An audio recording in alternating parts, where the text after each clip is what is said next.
The orientation chamber was the largest room Sarah had ever seen. Its ceiling stretched so high that clouds actually formed near the top, soft wisps of moisture that drifted between pillars of polished stone. The walls curved outward like the inside of an egg, covered in writing from 100 different languages. Most of them she could not read, but a few had been translated into English for her benefit. Welcome to the Galactic Academy of Applied Sciences. May your mind expand beyond the limits of your world. Sarah was the only human in the room. She had known this would be the case before she arrived. Earth had only joined the Galactic Compact 3 years ago, and the Academy had accepted her as part of a pilot program to test whether humans could handle higher education alongside species that had been traveling between stars for thousands of years. The application process had taken 2 years. The journey here had taken 3 months in cold sleep. Now she stood in a crowd of 46 other beings, each one stranger than the last, and tried not to stare. The creature next to her looked like a praying mantis made of blue glass. Light passed through its body in strange ways, casting rainbow shadows on the floor. Beyond it stood something that resembled a floating ball of fur with no visible eyes or mouth, though it seemed to be watching her anyway. There were beings with too many legs and beings with no legs at all. Some breathed air like she did. Others wore helmets that pumped different gases into their lungs. One creature appeared to be made entirely of liquid metal, its shape shifting constantly as it moved. Sarah kept her hands at her sides and tried to look calm. She had prepared for this. She had read every document the Academy had sent her, studied every species profile in the welcome package, and memorized the basic greeting protocols for the 15 most common species she might encounter. But reading about aliens and standing next to them were very different experiences. At the front of the chamber, a raised platform held a single figure. This was Instructor Eth, according to the orientation schedule. Eth belonged to a species called and they looked something like a 6-legged deer crossed with an owl.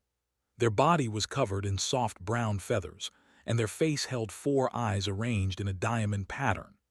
2 large eyes faced forward, while 2 smaller ones sat on the sides of their head, giving them nearly complete vision in all directions.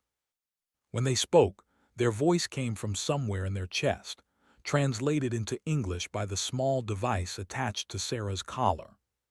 "Welcome to the Academy," Eth said. Their voice was calm and measured, with the patience of someone who had given this speech many times before. "You have been selected from billions of applicants across the compact. You represent the finest minds your worlds have to offer. But intelligence alone is not enough to succeed here. You must also learn to think in new ways, to see problems from angles you have never considered, and to work alongside beings whose minds operate very differently from your own." The instructor paused, letting their words settle over the crowd. Sarah noticed that the floating ball of fur had drifted closer to her, though she still could not tell if it was looking at her or not. "Before you can begin your studies," Eth continued, "you must first be assessed. This is not a test of knowledge. We do not expect you to know things you have not yet learned. This is a test of how you think, how you approach problems, and how you handle challenges that have no obvious solution." Eth gestured with one of their forward legs, and a panel in the floor slid open. A small platform rose up, carrying a collection of objects that glinted in the chamber's soft light. They were cubes, each about the size of Sarah's fist, made from some kind of crystal that seemed to glow from within. The light inside them shifted and changed, flowing through the crystal like liquid gold. "These are resonance cubes," Eth explained. "They are among the oldest teaching tools in the compact, developed by the over 12,000 years ago. Each cube contains a complex harmonic structure that must be brought into alignment. The goal is simple: arrange the internal patterns until the cube achieves perfect resonance. When this happens, the cube will transform into a new shape and produce a clear tone."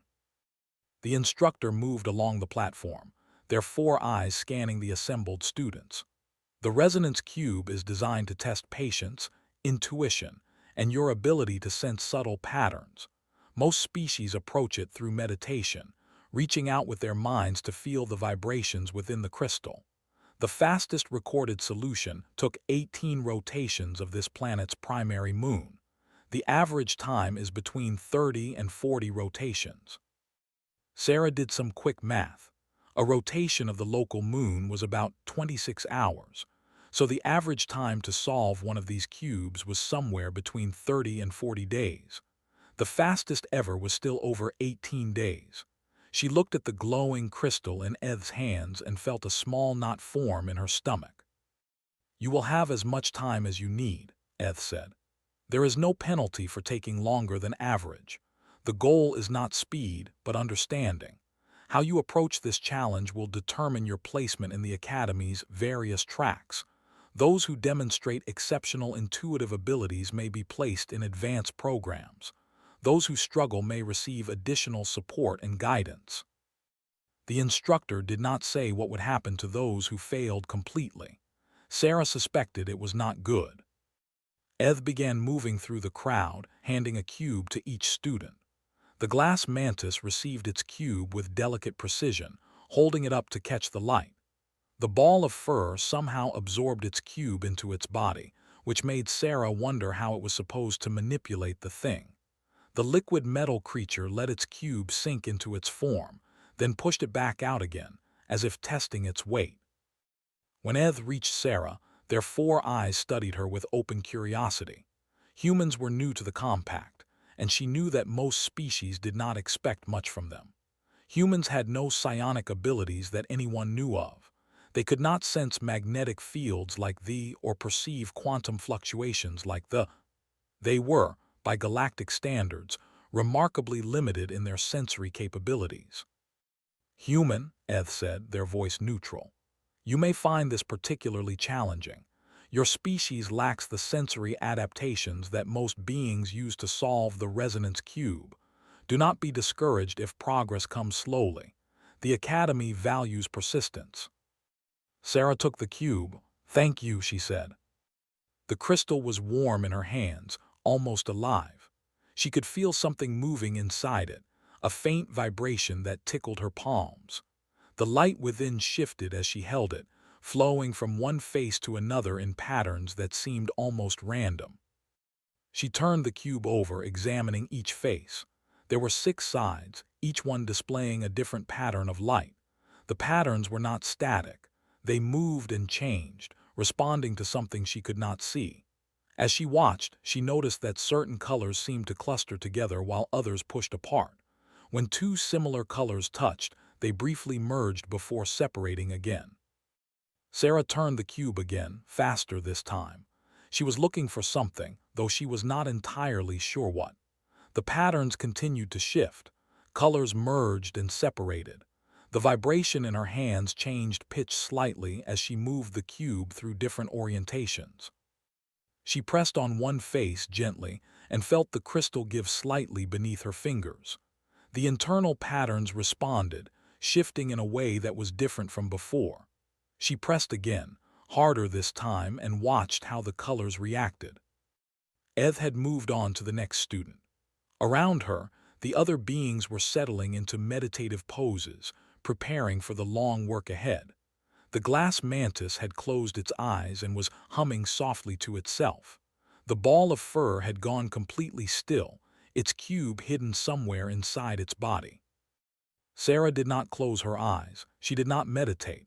Instead, she continued to turn the cube, pressing on different faces, watching how each action changed the internal patterns. She could not feel the vibrations the way other species could. She could not sense the harmonic structure or reach out with her mind to touch the crystal's resonance. But she could see, she could observe, and she could think. The colors were not random. They followed rules, even if she did not know what those rules were yet. Every time she pressed on a certain face, the patterns shifted in a predictable way. When she combined actions, pressing on 2 faces in sequence, the results were different from pressing on either face alone. There was a logic here, a system, even if it was hidden beneath layers of complexity. She found the first pattern within 30 seconds, a specific sequence of presses that moved a cluster of gold light from one corner of the cube to another. She repeated it to make sure it worked the same way every time. It did. She found the second pattern 20 seconds after that.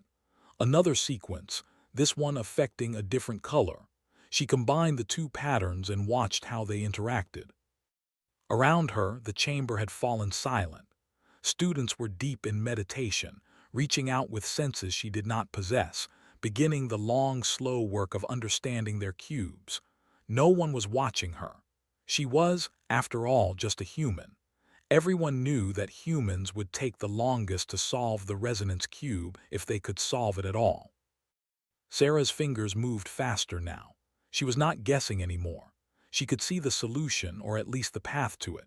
Each action led to another, building on the last, moving the internal pattern step by step toward alignment. It was not so different from the puzzles she had solved back on Earth.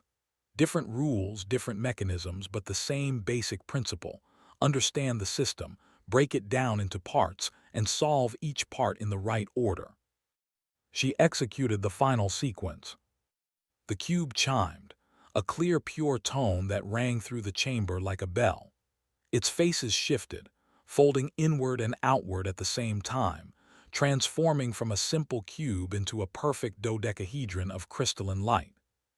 Sarah looked up. Instructor Eth had frozen mid-step, their four eyes locked on her. Every other student in the chamber had turned to stare. The silence was absolute. "Where should I sit?" Sarah asked. The cube in her hands continued to glow, solved and serene.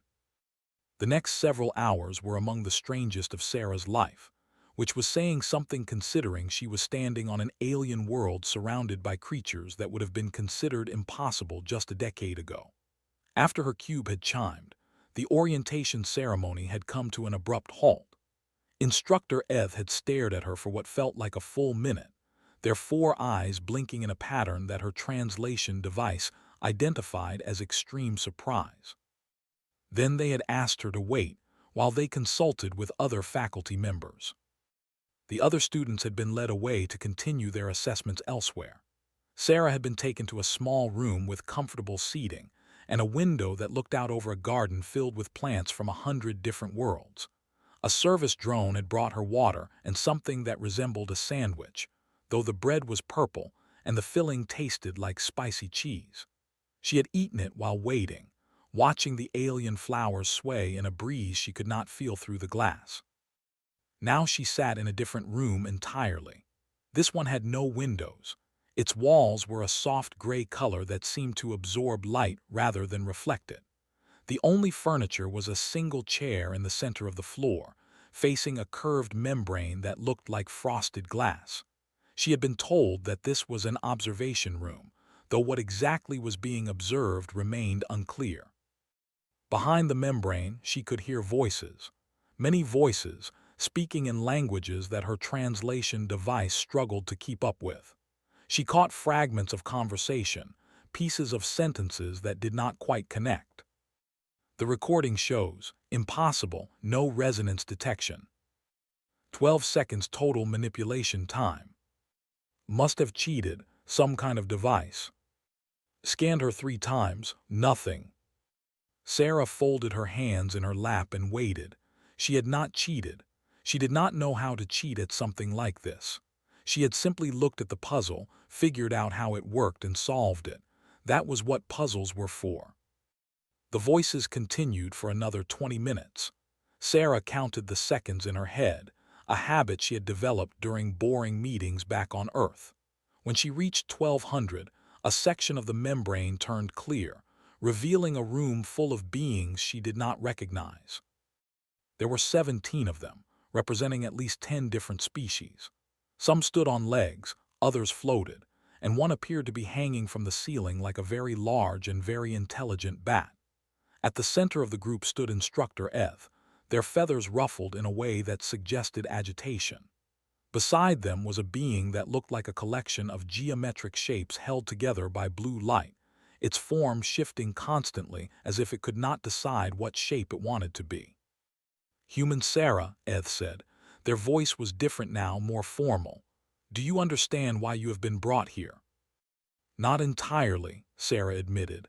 I assume it has something to do with the puzzle. The resonance cube, Eth corrected. Yes, you solved it in 12 seconds.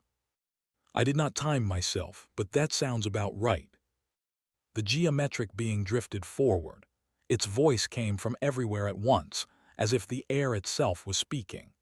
The resonance cube has been used as an assessment tool for over 12,000 years.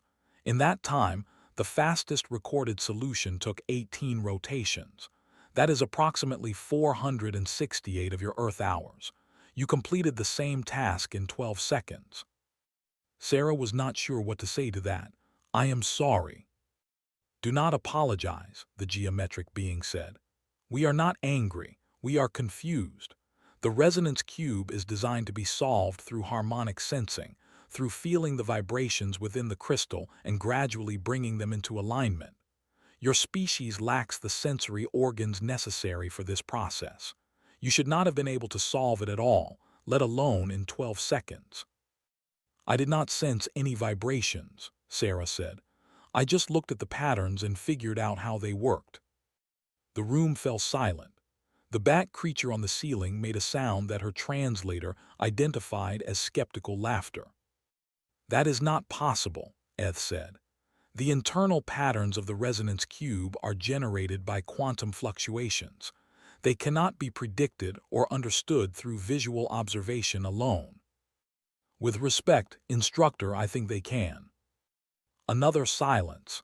The geometric being drifted closer to the membrane, its shapes rearranging themselves into something that might have been curiosity. Explain. Sarah thought about how to describe what she had done. It had felt natural to her, so obvious that she had not even considered it might be unusual. When I held the cube, I could see the colors moving inside it. They were not random. They followed patterns, even if those patterns were very complex. When I pressed on the faces of the cube, the patterns changed in specific ways. So I experimented. I pressed different combinations and watched what happened. Once I understood the rules, I could predict how any action would affect the internal state. After that, it was just a matter of working backward from the solved state to figure out the right sequence of moves. You reverse-engineered the solution, the geometric being said. I suppose so, yes. In 12 seconds. Sarah shrugged. The rules were not that complicated once I found them. The complexity was in the combinations, not the basic operations. The bat creature dropped from the ceiling, catching itself on a gust of air and floating down to hover at eye level with the membrane. Its voice was high and sharp, like someone playing a violin very quickly. You are telling us that you solved a puzzle designed to take 30 days by simply looking at it and thinking very fast. I am good at puzzles, Sarah said. I have been solving them since I was a child. Another being stepped forward, one that Sarah did not recognize. They were small and covered in scales that shifted color as they moved. I have been reviewing records of human recreational activities, they said. Humans have a long history of puzzle solving as a form of entertainment. They create challenges for themselves and then compete to solve them as quickly as possible. All species have games, Eth said. Not like this. The scaled being projected an image into the air, a three-dimensional display that showed a small plastic cube covered in colored squares. This is called a cube. It is similar in principle to the resonance cube, though much simpler. Humans solve them for fun. Their fastest solvers complete the puzzle in under 4 seconds. The room erupted in noise. Multiple beings spoke at once, their voices overlapping in a chaos of disbelief and confusion. Sarah watched the display, recognizing the familiar shape of the puzzle she had played with as a child. She had been pretty good at it, though never competition level. Her best time had been around 45 seconds, which she had always thought was respectable but not remarkable. 4 seconds, someone repeated. For how many permutations? Approximately 43 quintillion unique configurations, the scaled being said. Humans memorize hundreds of algorithms and recognize patterns instantly to achieve their times. Algorithms. Specific sequences of moves that produce predictable results. Humans develop these algorithms, teach them to each other, and compete to find the most efficient solutions. They have been doing this for decades. The geometric being had gone very still. They create arbitrary problems and then develop optimal solutions as a form of recreation. Yes, and they compete to see who can solve them fastest. They hold international competitions. They have world records. They celebrate their fastest solvers as celebrities. The bat creature made a sound that the translator identified as disturbed awe. They have turned problem-solving into a sport. Multiple sports, the scaled being corrected. They have different categories for different puzzles. Speed solving, blindfolded solving, solving with one hand, solving with their feet. They continuously create new challenges and new ways to compete. Sarah cleared her throat.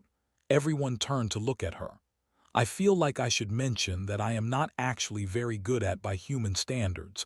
I never competed seriously. I just like puzzles. The silence that followed was heavier than the silences that had come before. Ed's feathers had gone completely flat against their body, which Sarah suspected was not a good sign. You are not very good, Eth repeated slowly. By human standards, no. There are many people on Earth who are much faster than me. And yet you solved the resonance cube, a puzzle designed by the greatest mathematical minds in the compact, in 12 seconds. It was an interesting puzzle, very elegant actually. Whoever designed it did excellent work. The geometric being made a sound like wind chimes in a hurricane. Sarah's translator struggled with it for a moment before settling on a rough approximation. This human may have just accidentally insulted 12,000 years of mathematical tradition by calling it interesting. I did not mean it as an insult, Sarah said quickly. I genuinely enjoyed solving it. That, the bat creature said, is perhaps the most alarming thing you have said so far. The meeting continued for another 2 hours. Sarah answered questions about her background, her education, and her experience with puzzles. She explained how she had learned to solve cubes as a child, how she had moved on to more complex puzzles as she grew older, and how she had eventually developed an interest in mathematics and logic that had led to her applying to the academy. The faculty members listened with expressions that ranged from fascination to concern. Several of them took notes. The geometric being recorded her answers for later analysis. At one point, someone brought in her original resonance cube so they could watch her solve it again. She completed it in 9 seconds the second time, now that she understood the system better. When it was finally over, Sarah was taken to a different room and asked to wait again. This room had a window that looked out over a vast forest of crystalline trees. The light of a setting sun cast long shadows across the landscape, turning everything amber and gold. Sarah watched the shadows lengthen and tried to process what had happened. She had not meant to cause trouble. She had just solved a puzzle. That was all. She had done what she always did when faced with a problem, looked at it, thought about it, and figured it out. It had not occurred to her that this might be unusual. But as she sat alone in that room, watching the alien sun sink below the horizon, she began to understand something. The other species in the compact had developed their civilizations around their natural abilities. The who had created the resonance cube could sense quantum fluctuations directly. They experienced reality in ways that humans could not even imagine. For them, the cube was a test of patience and sensitivity, a way to measure how deeply someone could connect with the fundamental vibrations of the universe. Sarah could not do any of that. She could not feel vibrations or sense magnetic fields or perceive dimensions beyond the normal 3. She was, by galactic standards, profoundly limited. But she could look at a problem and see patterns. She could break complex systems down into simple rules. She could experiment, observe, and learn, and she could do all of this very, very quickly. Humans had evolved on a dangerous world full of predators and challenges. They had survived not because they were the strongest or the fastest or the most powerful, but because they could think. They could solve problems. They could look at any obstacle and find a way around it, through it, or over it. And apparently, they could do this faster than anyone in the galaxy had ever expected. Dean was very old. Sarah could tell this not because of how they looked, though their gray-green skin was deeply lined and their movements were slow and deliberate. She could tell because of how everyone else in the room treated them, with a respect that bordered on reverence. When the dean spoke, others fell silent. When the dean moved, others made way. The dean's species was called and they looked something like a tortoise that had learned to walk upright. Their shell was covered in intricate patterns that glowed faintly in the dim light of their office. Their eyes were deep and dark, set in a face that seemed too wise to belong to any creature Sarah had ever imagined. "Human Sarah," the dean said. Their voice was soft but carried easily in the quiet room. "Thank you for your patience today." "Thank you for seeing me," Sarah replied. She was sitting in a chair that had been adjusted for human proportions, which she appreciated. The dean sat across from her, their shell nestled into a depression in the floor that had clearly been designed for their species. "I have reviewed the recordings of your assessment," continued. "I have also spoken with the faculty members who observed you. There is considerable disagreement about what to do with you. I gathered that from the shouting I heard earlier." The dean made a sound that might have been a laugh. "Yes, academic institutions are the same everywhere in the galaxy, it seems. Put enough intelligent beings in one place, and they will eventually find something to argue about." "What are they arguing about?" "Your placement," shifted slightly, their shell making a soft scraping sound against the floor. "The resonance cube assessment is designed to measure intuitive thinking and harmonic sensitivity. These qualities are considered essential for advanced study in most fields. Students who score well are placed in accelerated programs. Students who struggle are given additional support. The system has worked well for thousands of years." "But I did not take the test the way it was intended." "No, you did not." Eyes found hers and held them. "You did something far more interesting. You encountered a problem that was supposed to be impossible for your species to solve quickly, and you solved it anyway. You did not adapt yourself to the puzzle. You adapted the puzzle to yourself." Sarah thought about this. "I did not see it that way. I just solved it the only way I could." "Exactly," leaned forward slightly. "And that is why some of my colleagues are concerned. They worry that if you can circumvent our assessments, you might circumvent other things as well. Our teaching methods, our research protocols, our very way of understanding problems." "Is that a bad thing?" The dean was silent for a long moment. Outside the window of their office, the night sky was full of unfamiliar stars. Sarah could see the bright streak of a moon rising in the east, casting silver light across the campus below. "I have led this academy for 400 years," said finally. "In that time, I have seen many brilliant minds pass through our halls, who could perceive 11 dimensions, who could sense electromagnetic fields across entire solar systems. Beings of pure energy who existed simultaneously in multiple points of space and time, all of them remarkable, all of them gifted in ways that most species could never match." The dean paused, their eyes distant. "But I have also noticed something else, something that troubled me for a long time, though I could not put words to it until now.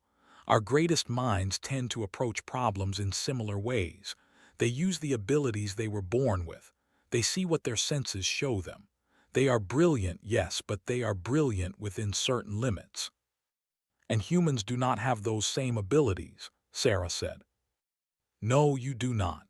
Mouth curved in something that might have been a smile. "You are, if I may be frank, quite limited compared to most species in the compact. Your senses are narrow. Yours is short. Your bodies are fragile and require constant maintenance. By almost any objective measure, you should not be able to compete with the beings gathered at this academy." But you solved a 12,000-year-old puzzle in 12 seconds." Sarah did not know what to say to that. She sat in silence, waiting for the dean to continue. "I have been watching the faculty debates today," said. "Some want to place you in remedial courses, arguing that your success was a fluke that cannot be repeated. Others want to put you in advanced programs, hopping to study how your mind works. A few have suggested expelling you entirely, worried about what might happen if more humans are admitted to the academy. What do you think should happen?" The dean's eyes fixed on hers again, and Sarah felt the full weight of 400 years of wisdom pressing down on her. "I think we have been asking the wrong questions. We have been asking how to fit you into our existing system. But perhaps the better question is how our system should change to accommodate what you represent." "What do I represent?" A different way of thinking rose slowly from their seat, their shell catching the light of the distant stars. "The compact has stood for 15,000 years. In that time, we have achieved wonders that would seem like magic to younger civilizations. We have mapped the galaxy. We have conquered disease and extended our. We have built structures that span solar systems and developed technologies that bend the fabric of space and time." The dean moved to the window, looking out at the campus below. "But we have also grown comfortable. We have developed our methods and our traditions, and we have stopped asking whether there might be better ways. Our assessments test for qualities we already value. Our teaching methods assume that students will learn in ways we already understand. We have created a system that reinforces what we already know, rather than challenging us to discover what we do not." "And you think humans might change that?" "I think humans already have turned back to face her. 12 seconds.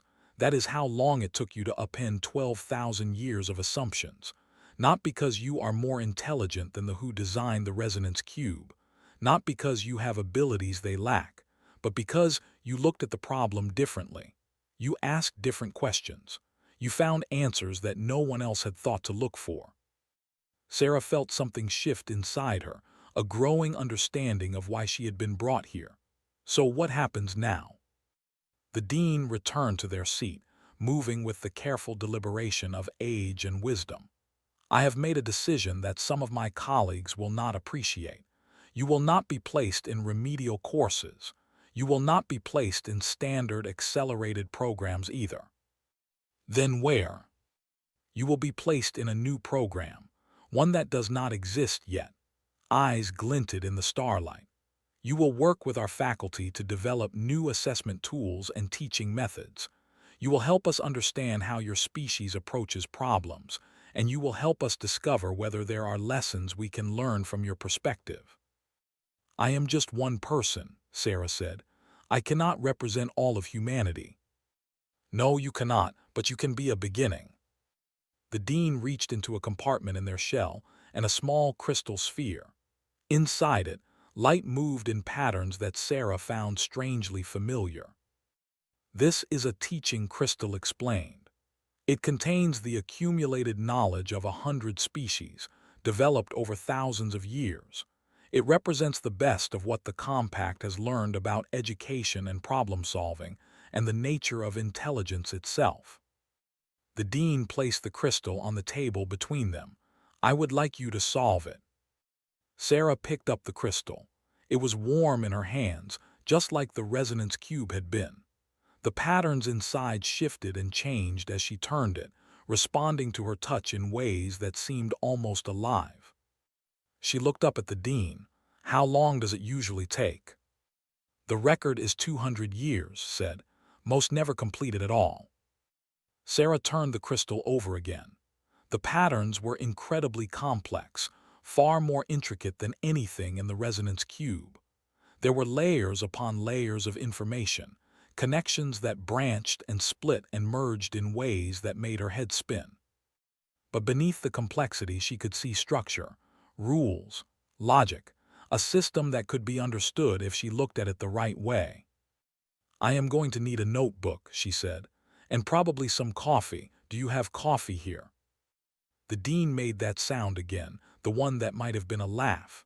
"I will have some sent to your quarters, along with whatever else you need." "One more thing," Sarah said. "Yes." I would like to contact Earth. If I am going to do this, I think I should probably talk to some other people who are good at puzzles, much better than me." Tilted their head, their eyes narrowing with interest. "You wish to recruit assistants." "I wish to share an interesting problem with people who will appreciate it." The dean was silent for a moment. Then they nodded slowly, their ancient face creasing in what Sarah now recognized as genuine amusement. "Yes, I think that would be acceptable. I think that would be very acceptable indeed." Outside the window, the stars continued their slow dance across the sky. Somewhere out there, on a small blue world that most of the galaxy had never heard of, billions of humans were going about their daily lives, solving puzzles, playing games, finding new ways to challenge themselves and each other. They had no idea what was coming, but Sarah had a feeling they were going to love it.